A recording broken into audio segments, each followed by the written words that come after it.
Hello everybody. I wanted to take a minute to talk to you about how you can fix mistakes when you're doing watercolor painting. I think people get really intimidated by watercolor because they don't feel like they can back up or fix mistakes if they've made them, and there are ways that you can do some things. So I just wanted to show you a few. So in this image that I'm working on, you can see this window. I went ahead and painted these glass panes when the rest was still wet, so they bled all over the place. So you can see spots where it's not what you would necessarily want your painting to look like. I did kind of let that happen on purpose because my goal for this painting is to make it look like a rainy, wet day. And I kind of feel like that water stained look helps with that. But that being said, there are, I don't want it to look just this messy window either. So I'm going to show you a few things that I do to fix issues when I come across them like this.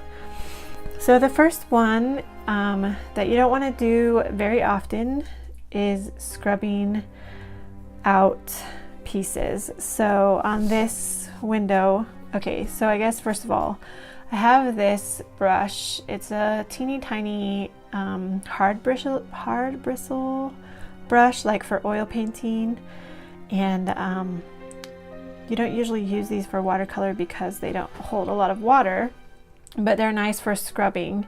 And I have super clean water, and I am just going to come in and sort of scrub out a little bit right here.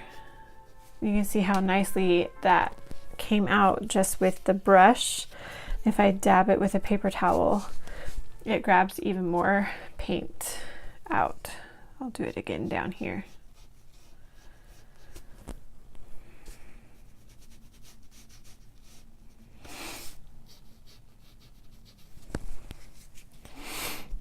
So that's one thing that you can do.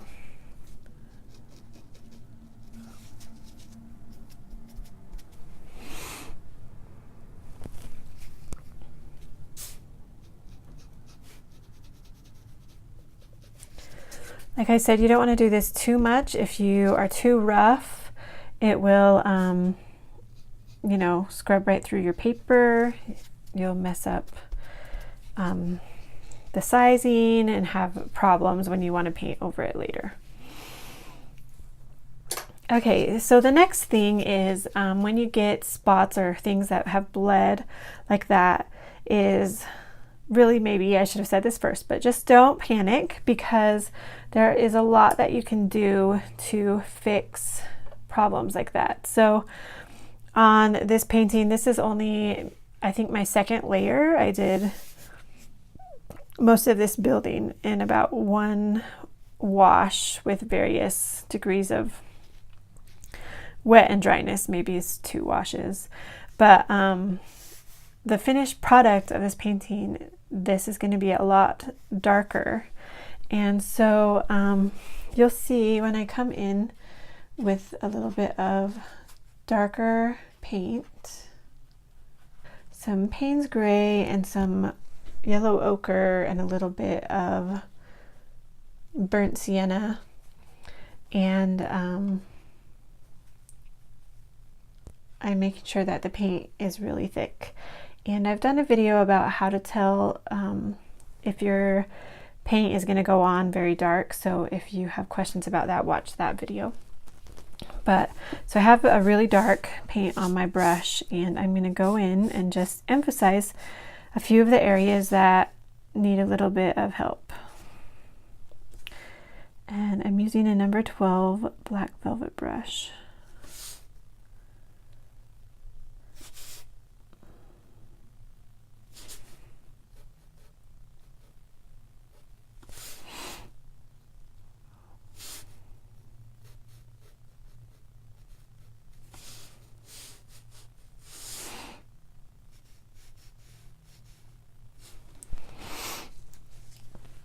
So I don't want this window to be too crisp or too dark, because it's in the background, it's not as important as what's happening in the front, the foreground.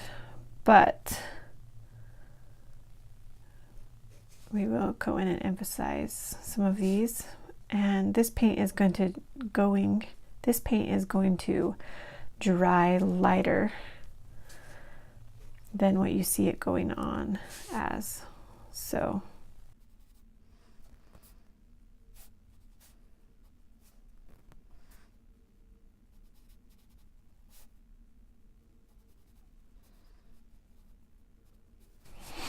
you can see that kind of just cleaned up that window quite a bit.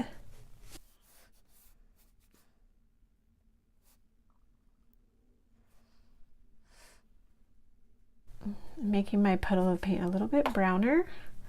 I'm going to go in and just add a few more little details.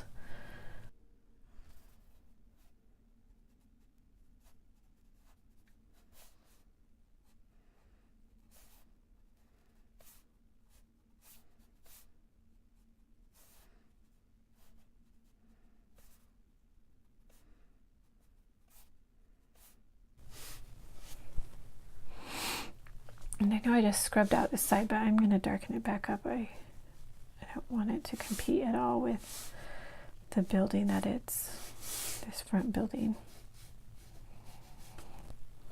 So I'm just softening up some of this stuff that I just did, just to make sure it doesn't stand out too much.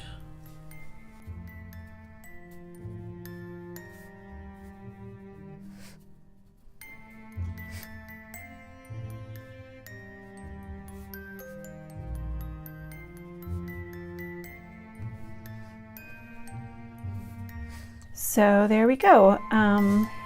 When this dries, there's a possibility I might add a little bit more detail into the window, but like I said, this one is in the background. I don't want it to be too dark, or I don't want the edges to be too crisp, because I need it to be less important than other items in the picture. So it might be done exactly like this, and we'll call it good. I won't know until I finish this area of the painting and the people and a bunch of other stuff. So anyway, I hope that helps with your watercolor paintings. A few ways you can save them if you've had little accidents happen, or just feel like you can't always control the paint.